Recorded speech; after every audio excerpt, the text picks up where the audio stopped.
I'm Maria Menounos, and you're tuned in to AfterBuzz TV, the ESPN of TV talk. Now, let the buzz begin. Hey everybody, welcome to the Mrs. America After Show, Episode 9, Reagan. It's the season finale, possibly the series finale. And wow, so much went on. I'm excited to talk about it. I'm your moderator, Sean McHugh, and of course I have the Crack Commando unit with me to talk about this. First, we have a woman who always brings amazing insight, Miss Ashman Ram. Ashman, how are you? I'm so good. Season finale, guys. We've made it. We're here. I'm so excited to talk about this episode. Awesome. And of course, the sister to the sisters, my boy, Mr. Cody Epperson. Hello, Cody. Hello, guys. Hello. I'm excited to talk about this. I'm excited to talk about it. It happened too quick. I want more. Yes, definitely. Well, as you can see, I've made my best attempt at being a pimp tonight in honor of the 70s. I don't know if it's working, but you know, we're here anyway. It's all good. Quick shout out to our girl Diamond Baker, who couldn't be with us tonight, but we have loved having her when she was here. She gave great insight, and we wish her well, and just thank her for everything she did for us. Awesome. So, overall thoughts. Ashman, talk to me.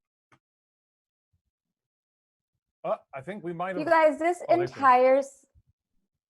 entire series has not disappointed at all. Like, for me, I can honestly say it's been a history lesson. Like, I'll be the first one to admit that.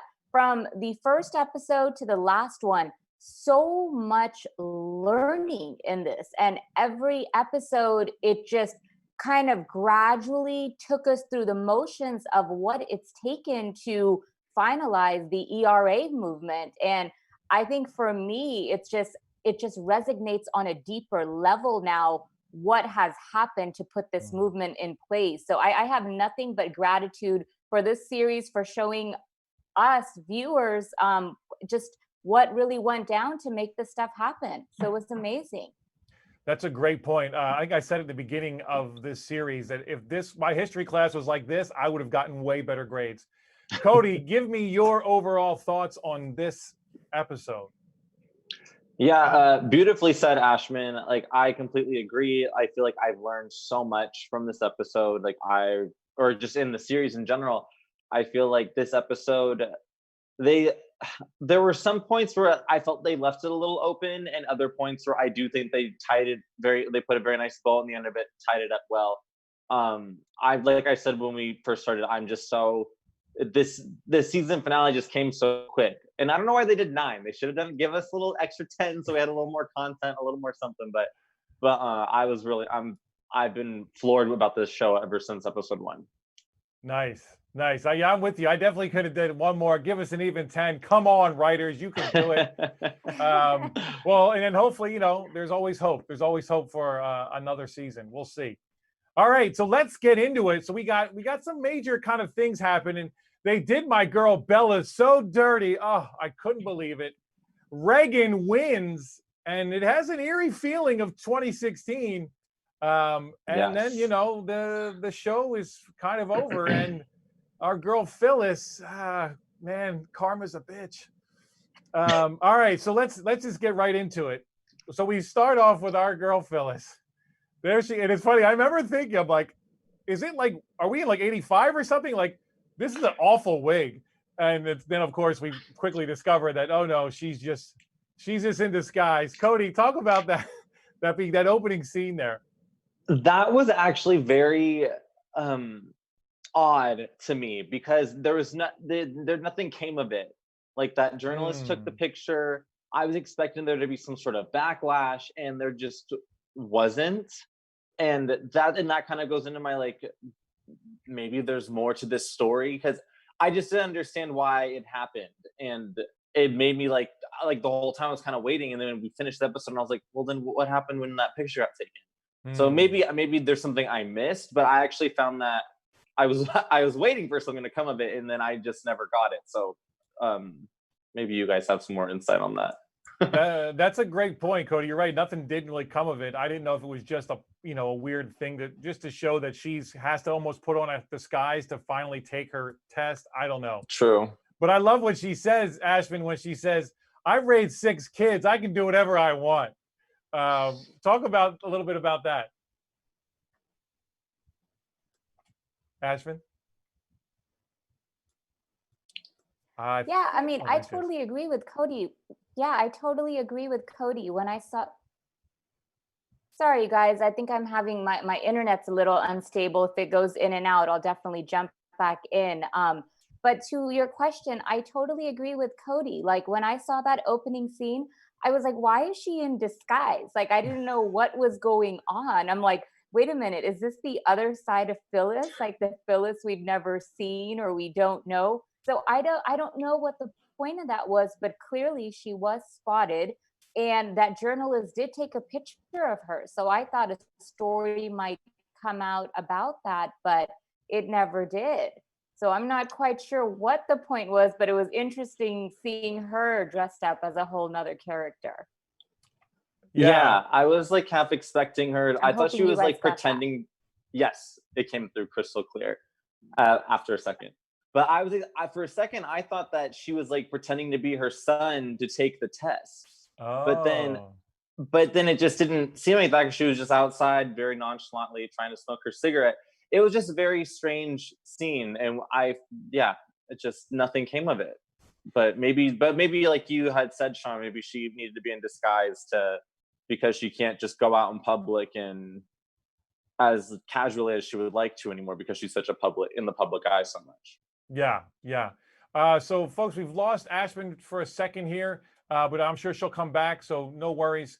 We'll just keep moving and we'll have her jump in as soon as she gets back. All right. So it's 1979. Congress has granted another 3-year extension on the ERA deadline. So it's a little bit of a win for the Libbers. Phyllis pretty much has no time for it. She just has moved on almost. But we had this interesting scene because we have left over from the last episode, we have Alice who definitely is feeling different, right? And then we have this scene where she comes back and it's just not quite the same vibe. And then, outside, Rosemary really takes her to task. Talk about that scene a little bit, Cody.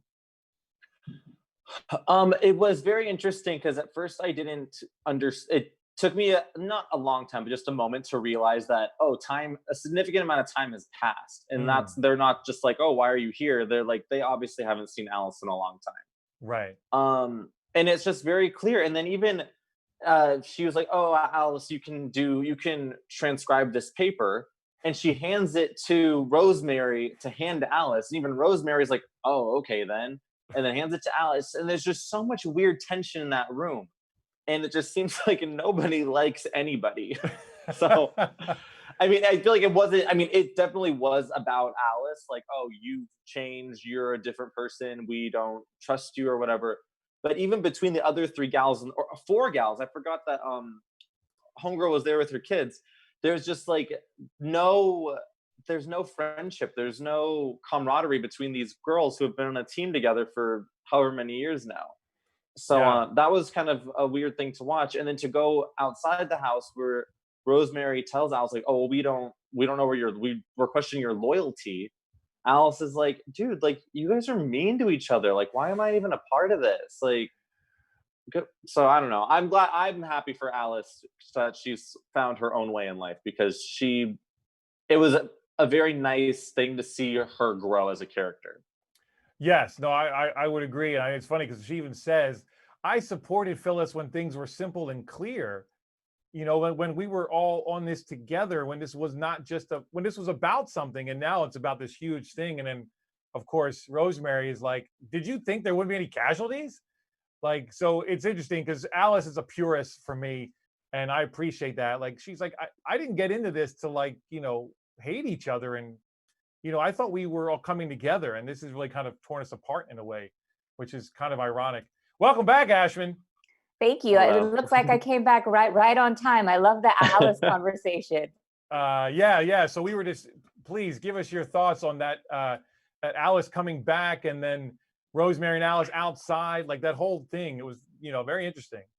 Guys, I love Alice. She's like my favorite character. Like, especially last episode, I loved so much about her, and to see her follow through in the finale just like made me so happy, because she's really coming into her own. And we can see in that conversation, Rosemary is trying to poke at her and say, "Oh, I know that your heart is not in it, and I could see right through you." But she was just kind of like, "Yeah, I'm not exactly sure, but I know that this is not what I'm about." So I love the way that she really came into her own in this finale, and we see so much more of that. So Alice is definitely my girl, and I just like her so much. Awesome. Yeah, Yes. and it kind of like what you were saying, Sean. She was like, we were doing this because we're all coming together, and she's like seeing how like they're not really together. They're all kind of like, she even says, "Why are you so mean?" at one point. And it was just like she even when she finishes this conversation, she doesn't go with like, "Oh well, Rosemary, you're this, that, and this." Like, she's like, "Okay, well, fine." Like, she doesn't want to have this negativeness to it. She, like you said, she's a purist, and it was just, I agree with all y'all, because Alice is the best. All right, so now we jump to the other side, to the Libras, and we have this very interesting scene when we have Bella and Gloria and the girls all excited to finally have a word with the president. Only it's only going to be for 15 minutes. So they get Bella, they start rallying, and they're like, we should cancel this, like, we have to let them know that we're here, and we have to strong arm them, because that's how the boys do it. Ashman, talk about that scene for me. That was my favorite line, when all the girls got together and were like, "That's how the boys do it. That's how the boys get it done." And that's exactly what the girls did. I feel like when they all got the message, like in 15 minutes, just like one of the ladies said, she's like, "That's nothing but a photo opportunity. We're not going to get anything done in 15 minutes. And as a result, the girls, pushed, and they made their pitch, and they ended up getting 2 hours of time. So I was really happy that they were bold, and they were like, "Okay, if that's the way we got to get things done, then that's exactly what we're doing." And they did. Yeah. Cody, what are your thoughts on that? I thought it was great.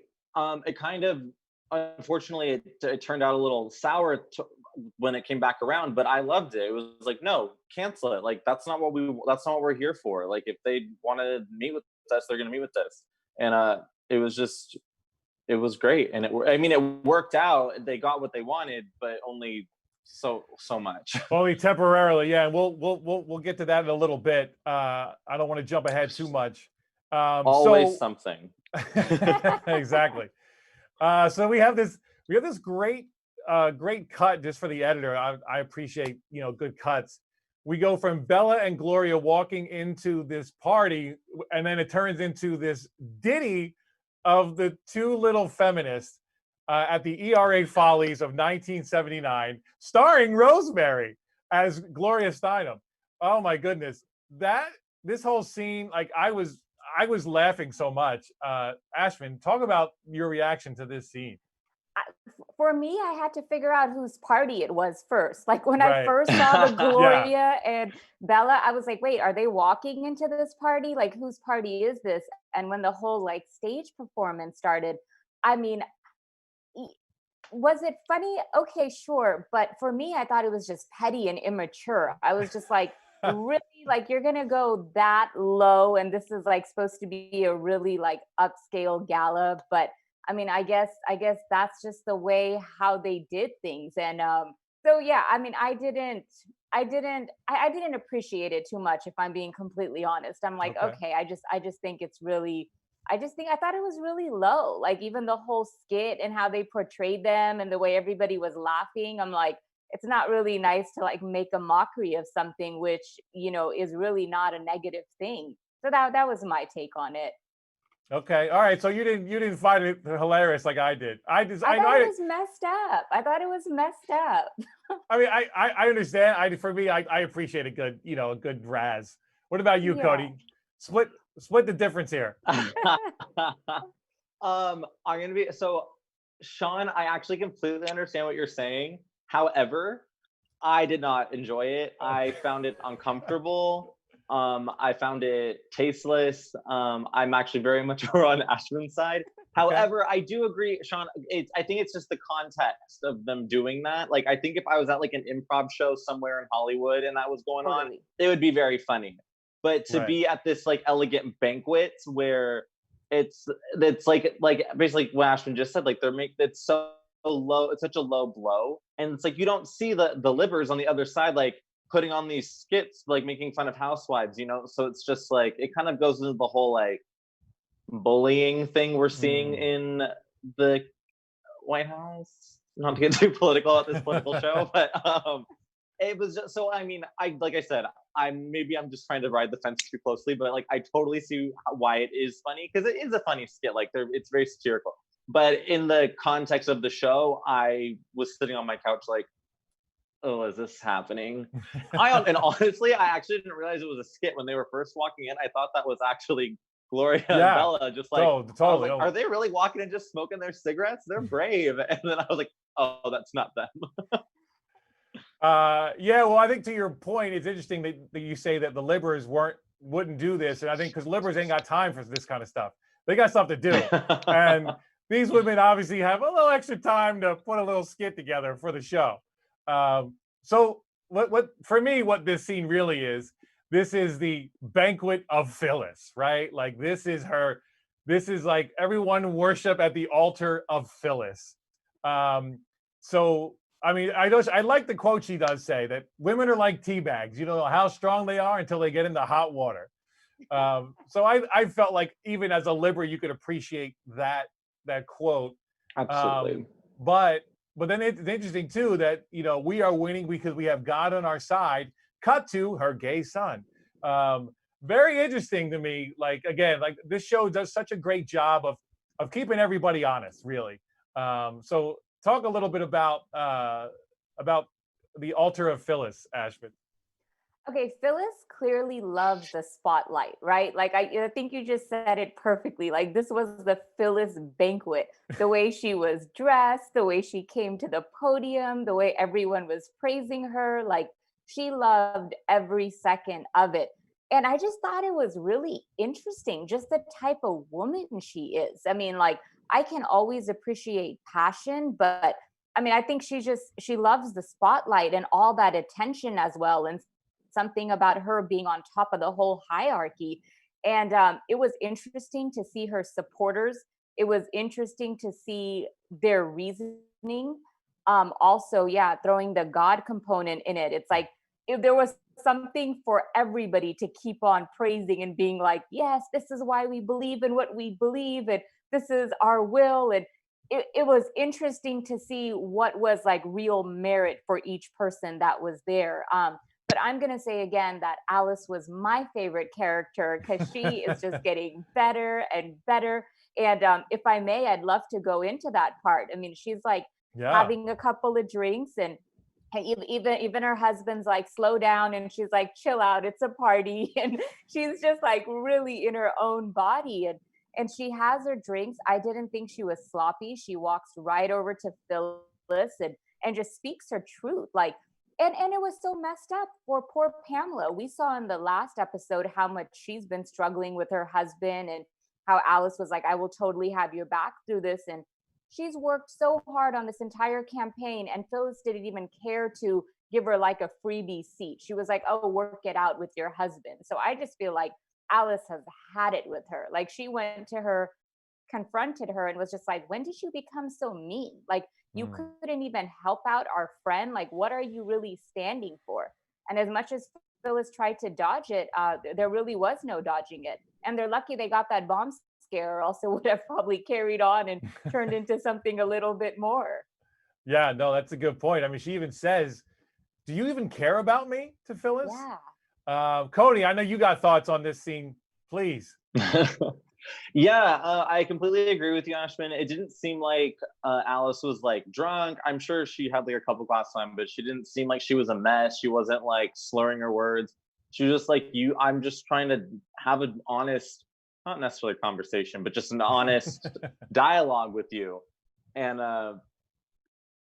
what's so funny is this, I don't know if this actually did happen, if there was this whole party and there was a bomb scare. A part of me thought that the sister-in-law,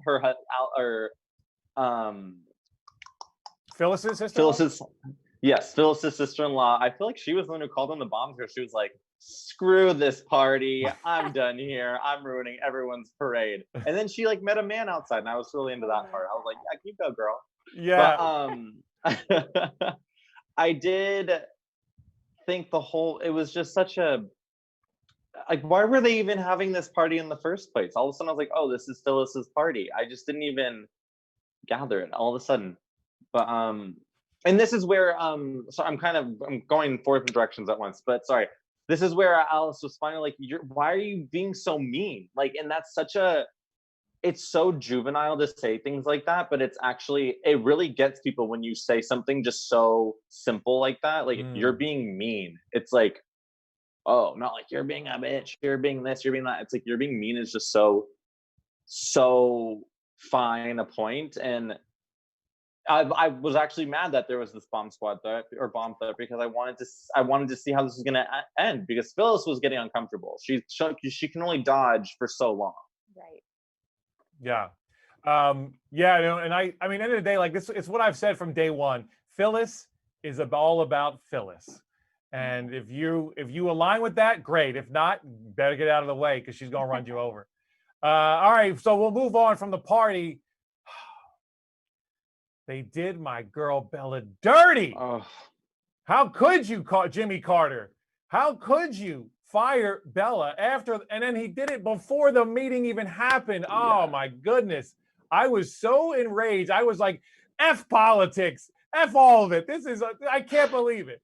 If anybody deserves something, it's Bella, and they took it away from her. So talk to me about this, Ashton, because then you can, and please get right into what happens and what these women do because of what happened to Bella. Go ahead. Sure. I mean, I thought it was so messed up. I thought it was beyond messed up. Exactly everything that you said. I was surprised. I didn't expect it. And just the way the guy presented it to her, like, she was so shocked and surprised. And I just don't think it was resonating with her to the point that she even had to ask, like, okay, does the president know about this? Like, she was like, kind of like, are you guys telling me this, or is this actually approved from the higher up? And then they brought her that piece of paper, and I think it was just completely cold. They were like, oh, the president approved it this morning. And then she really knew she had no choice. And, she's done so much work, and she's been fighting for this cause for so long that she even asked politely, can I resign? Like, I don't want to make a public scene about this, because she knows the media is going to go crazy once this news gets out. And she put her husband in it. He just had a heart attack. And that guy was ruthless. And he's like, well, it's already here on the dotted line. And he mentioned a few names that already know about this. So there was pretty much no turning back from that story and whatever the media already knew. So I think she was left with no choice. And she was clearly hurt about it. She put her head down, but I mean, there wasn't anything she could do. She was fired, right? But what the women did, that was just amazing. Every single one, right? I mean, this guy thought he would just replace one, and he would have the next one on the belt, and they'll just on their belt, and one will just step over the next. And that did not happen. I mean, every single person just resigned. There was just a pile of resignation papers on this guy's desk. And I just thought that was so beautiful. And to see Gloria's face, like, leading the pack, and she was the last one. She was like, just know, by you making this decision, like, what you're losing. And in the end, it did affect the decision. But I thought it was messed up what happened to Bella, but I love the way the ladies did not cross over each other and stood right by each other. Yeah, no, that's awesome. I love it because Gloria says we are no longer a captive audience. Yeah, You just lost us, buddy. Cody, talk about that a little bit. How they did my girl bad. It was painful. My stomach dropped a little bit, because like, they bring her that little note, and they're all walking out of that meeting so triumphant, like, that went so well. We had 2 whole hours, and then Bella gets this piece of paper and Gloria's like, what's that? And she's like, oh, it's nothing, blah, blah, blah. And then cut to her getting fired. And it just sucked. And then to have that realization of, oh, this decision was made before this meeting even took place. To like have that like triumphant feeling walking out of that building, like we just made a huge difference, and just literally having your guts ripped out and then thrown on the desk in front of you, like, oh, sorry, just kidding. So that it burned. But to go a little bit off what you actually said, Ashman, is just like to see how all the ladies did. That was a powerful scene. I absolutely loved it. All because I wasn't even expecting it. She was like sitting there, like the first gal, and she was like, I'm resigning. And then they all resigned. And I loved when Jill walked on. She's like, it's not my first time getting kicked out of the White House. She's like, I'll be back. And but what I loved is that dichotomy of them, how the ladies on this side all are like, they have each other's back. You got rid of Bella, guess what? You lost all of us and you messed up. Whereas vice versa of Phyllis and her team, they can't even be in a room together without like daggers shooting from each other's eyes every 5 seconds. So it just really goes to show how much more passionate these other gals are. And it's like that whole scenario just broke my heart for Bella, because obviously she had other things going on. And he was so cold. They're just like, oh, well, if you have problems at home, then maybe you shouldn't be working. Go play on the freeway. Like, what an ass. Yeah, that dude was not, I'm going to keep it PC. He was a jerk. But he got his. So that worked out. I did love that, because after they put all their resignation letters down, he's just like, he just doesn't even know what to say. He just leaves. It's like, bye. All right. So Phyllis has put all her eggs behind the Reagan basket, and Reagan wins. And like I said in the beginning, there's this eerily similar feeling to how the country was in 2016 for me. I mean, I was 5 years old when this happened, so I don't remember how people felt. But like watching this show, I was really like, wow. And then of course that the slogan is "Let's make America great again." Like, wow, this is all cyclical. It's insane. And then so we have the scene where Phyllis is, she's gonna get what she thinks is a cabinet appointment. And wow, karma's a bitch. Ashman, please give me your thoughts on this. Oh my, well, she didn't expect that. And I mean, I certainly didn't either, right? I wasn't sure what the result was going to be in the end. And I thought it was interesting how she jumped to go back him so quickly. Even her husband, Fred, was a little like, well, we'll let you know, we'll get back to you. And Phyllis, obviously she wanted it so bad that she found an angle. She went against her husband. And I feel like even Fred was getting a little tired of her in this episode, because he's like, you've turned into a monster. You really have. Like, even that whole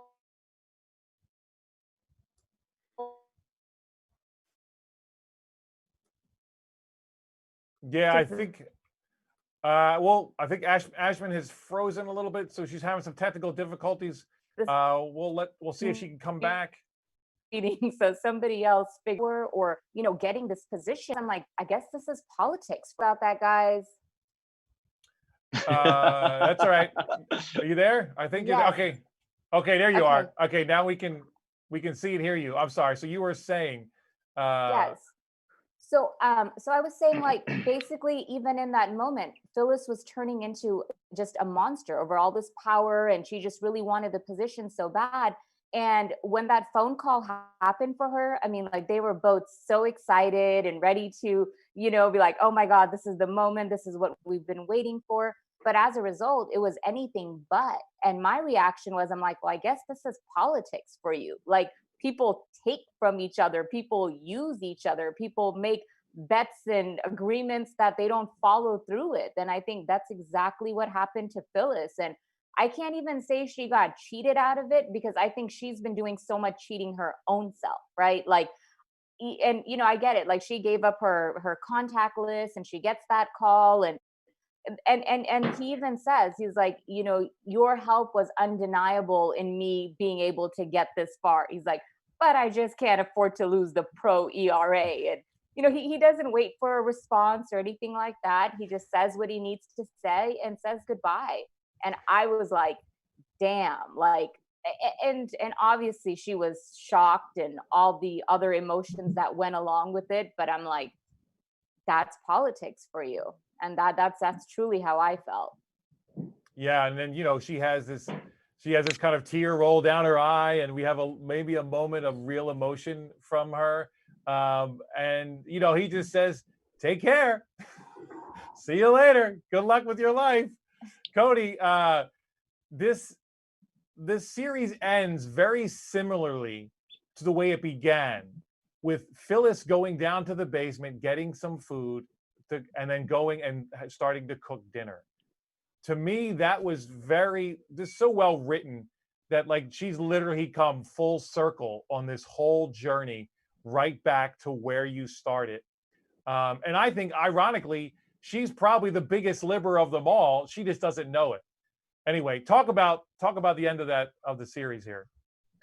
Yeah, that scene was very full circle, and it was so interesting. And I didn't even really, because I recognized it right away. Like from the first episode, we do see the pantry, and I think we even talked about it on here. We were like, why did she go down to that pantry? It's because she was making dinner. This was that simple. But to see it again after everything that's happened, it's like, oh, after all of this, she's done. She's back to really doing what she initially was fighting for, was to stay in the home and let homemakers do their thing. Yeah. And I think it's just not what she wants to be doing, but it's what she's been fighting for. And I think she maybe realizes that. But it was I actually thought that was also a very good way of bringing it back around, and then she's sitting there peeling apples. And I mean, and I felt so bad I honestly did feel bad for her when she got that call, because it's just like, they were so excited when he was like, oh, he's on the line, and she picks up and she gets all ready to listen to talk. And I did feel bad for her, though. I do now historically, I think she's not a very good person. So it's definitely better in the long run. It's hard to kind of remember that these are real people. So, yeah, I'm kind of glad that she ended up where she ended up, though I did feel for her. I understand what it's like to have that passion and things not work out. Yeah, but I think like Ashman said, that's politics, and there's no guarantees. But it's all a metaphor for life for me, right? Just because we're all passionate about things, but it doesn't always pay off the way you want it to. No matter how hard you might try or think you deserve it. Sometimes karma has other things in plans for you. All right, so we're coming down to the end here. Let's just give me some overall thoughts and reflections. I mean, this has been a great ride. I've enjoyed so much being on this panel with you guys. This has been great. I've had a ball. I've learned so much, and I can't believe Phyllis wrote a book called "The Conservative Case for Trump." When I saw that, I was like, okay, it's all cyclical. Like I can't handle it. I don't know. Anyway, Ashley, let's get some final thoughts and reflections from you first. Yeah, absolutely. I mean, like, closing out this episode, I just want to comment on Phyllis. That end scene again, where I did feel bad for her, was with her husband, Fred. Like, she's been working so hard for this, right? And that was a devastating call for her. And all Fred says is, when's dinner ready? Like, he was so like not even supportive, or didn't even give her a moment. And I just thought that part was so messed up, because she's so down. She hasn't even had like 5 seconds to process, and she's like, it's when it's always ready at 6 p.m. and we just kind of see her sitting alone in the kitchen. So that part was really sad. But the overall series, so one woman, which was Phyllis, she remained the same, right? We see her begin a certain way, we see her finish a certain way. But I love the way Alice finished. She was not the same woman. Like, she started off as somebody that was very scared, and like Phyllis was her God, right? Like, she was like, oh my God, to be embraced and know somebody like Phyllis. To by the last episode, she got a job. Like, she's like this empowered woman. And she feels good about herself and she's not afraid anymore. So I just love seeing that everything did not remain the same, and we really do see the transformation, how some people just became more aware and knowledgeable and not as afraid as when the series began. So that was great for me to see. Awesome. Awesome. Cody. So I agree with all of that. And I found this show to be very educational. I learned so many things. Things I didn't know, you know? So it was like, I mean, I would recommend this show to anybody. And it's what really blew my mind. One, the whole fact that Phyllis wrote that book, that was like a nice little like dagger in my gut. I was like, oh God, no, this is horrible. She sucks. But then to see all that stuff about the ERA at the end, and then only in the last like 3 years, 3 more states were like, yo, I was like, so this is kind of still happening, but they said that it's very unlikely to get even looked at in, I don't know, the Senate or Congress or the House or something. But it was just like that really blew my mind. I was like, oh, like, I don't know. I guess like I said, this show taught me a lot. I realized I was living deeper under a rock than I realized. Totally. And I am better for this show. That's very well put, Cody. Yes, I definitely would agree with that. I've learned so much, and I feel like I'm like a better American having watched this show. Really, like this legit. Like I'm like I should know a lot more than I do. So thank you, Kate Blanchett and Rose Byrne, for helping me learn some stuff. All right, we have a little bit of news, Cody. Yes, briefly. Yes, we do, ever so briefly. So it's from Bustle, and it's just basically they're talking about how, so this show is a mini series, but we kind of all want season 2. So let me just read this one little snippet from the article, and it says, first and foremost, the show was initially called a limited series, which in and of itself indicates a very short run. That being said, there are always exceptions to that rule. Big Little Lies and Fargo are prime examples of limited series that got unexpected renewals when only one season had been originally planned. It's possible that Mrs. America could follow in their footsteps, though so many big names tied to the series, such as Blanchett, Sarah Paulson, Rose Byrne, and Elizabeth Banks, scheduling conflicts could arise, making it rather difficult for a second installment to occur. So it seems like there's no necessarily plans, but like they said, there are other huge shows out there that weren't scheduled to have a second season and have successfully gone into doing so. So I want a second season of this show. However, I don't know where it would go, but then again, maybe that's just something else that I can learn from them.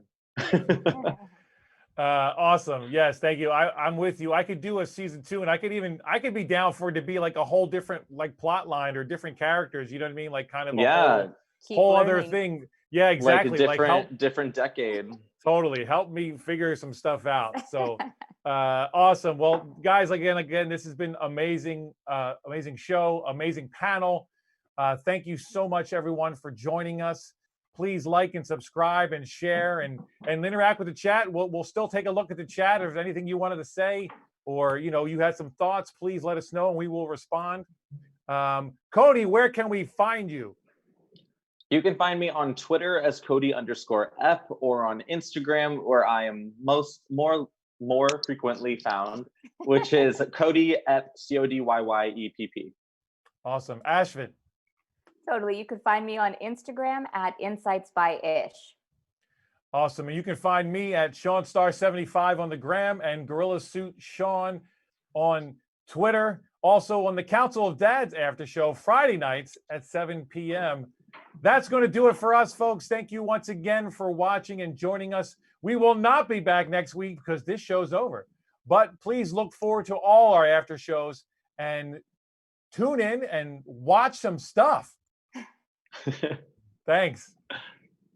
Our founder, Keven Undergaro, and me, Maria Menounos, would like to thank you for tuning in to AfterBuzz TV. Remember, we're not just the first, we're the biggest in the world, and we're the only destination for all your favorite TV shows. Whatever you crave, we've got it. So go to AfterBuzzTV.com and check out our lineup. Buzz you later. The views expressed herein are those of the hosts only and do not necessarily reflect the views of AfterBuzz TV or its owners or principals.